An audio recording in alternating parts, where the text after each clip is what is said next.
क्या है, अंतक से हारने के बाद में बौखलाहट है और चीर परिचित उनका जो काम है, हिंदू मुस्लिम करो, धर्म के आधार पे बांटने की बात करो, तुष्टीकरण की बातें करो और कर करा के अपनी खाल बचा लो।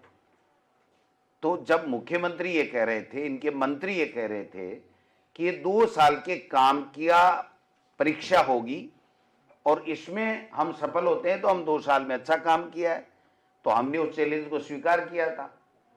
अब वो 2 साल का उनका फेलियर अंता की जनता ने साबित कर दिया कि ये फेल है, कुछ कर नहीं पाए।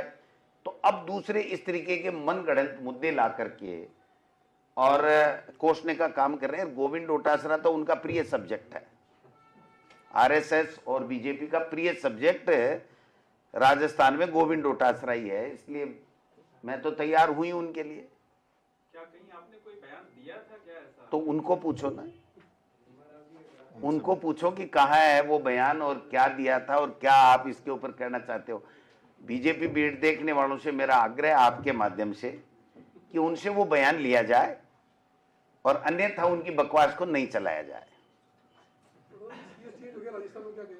हैं? राजस्थान में सीएस को बदल दिया गया है, क्या कहेंगे आप? हाँ, तो बदलने की तो हम तो पहले से ही कह रहे हैं, बड़ी पर्चियां भी बदलेंगी।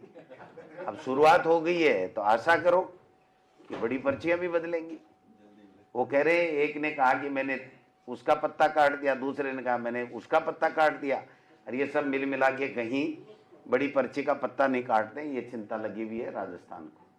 ये जिनको आप लोग चयनित करेंगे मैडम, तो क्या सिर्फ खाली प्रवक्ता बना के उसको रखा जाएगा या कांग्रेस पार्टी उससे चुनाव भी लड़वाएंगे भविष्य में? चुनाव के लिए तो हर भारत का स्वस्थ चित्त का व्यक्ति जिसकी उम्र 21 साल होगी, जिसमें आप भी आते हो, लड़ ही सकता है ना, कोई मना नहीं कर सकता है। क्या आपको मौका दिया क्या? जब बाल अवस्था सबको ही देते हैं, उम्र होने पे तो मौका दिया जाएगा। 10 साल में किसी को चुनाव लड़ा देते हैं क्या? लेकिन सबसे कम उम्र की राष्ट्रीय प्रवक्ता तो बनाया है। और कांग्रेस ने हमेशा महिलाओं को भी सम्मान दिया। देश को प्रथम महिला राष्ट्रपति, प्रथम महिला प्रधानमंत्री, प्रथम महिला दलित लोकसभा स्पीकर, उत्तर प्रदेश की प्रथम महिला मुख्यमंत्री किसने दिया? मैं भी तो महिला ही हूँ भाई। और बचपन से मौका कांग्रेस ने दिया। कितना बड़ा दे रखा है। देखो आपकी बोलती, आपके सामने सवाल जवाब हो रहे हैं, इससे बड़ा क्या मौका मिलेगा बताओ।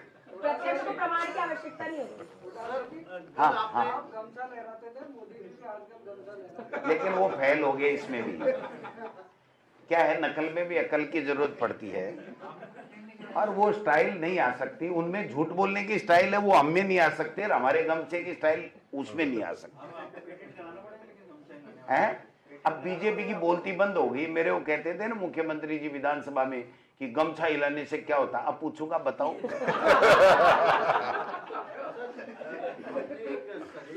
सजेशन नहीं है क्या, ऐसा चेतावनी है कि ब्यूरोक्रेसी मिलकर मुख्यमंत्री का पत्ता काट सकता है, ये लाइन आप? नहीं, हकीकत है भाई, सजेशन क्या है इसमें, मैं क्यों दूंगा सजेशन इनको? नहीं, मैं चेतावनी देने वाला होता कौन हूं? हम तो 2028 में पटकेंगे इनको। वो बस सीधी सी बात है। कुश्ती में क्या है कि काके का कोई साग नहीं होता है, कुश्ती में तो पहलवान को लड़नी है, तो हम तो 2028 में इनको हटाएंगे। अब पहले अगर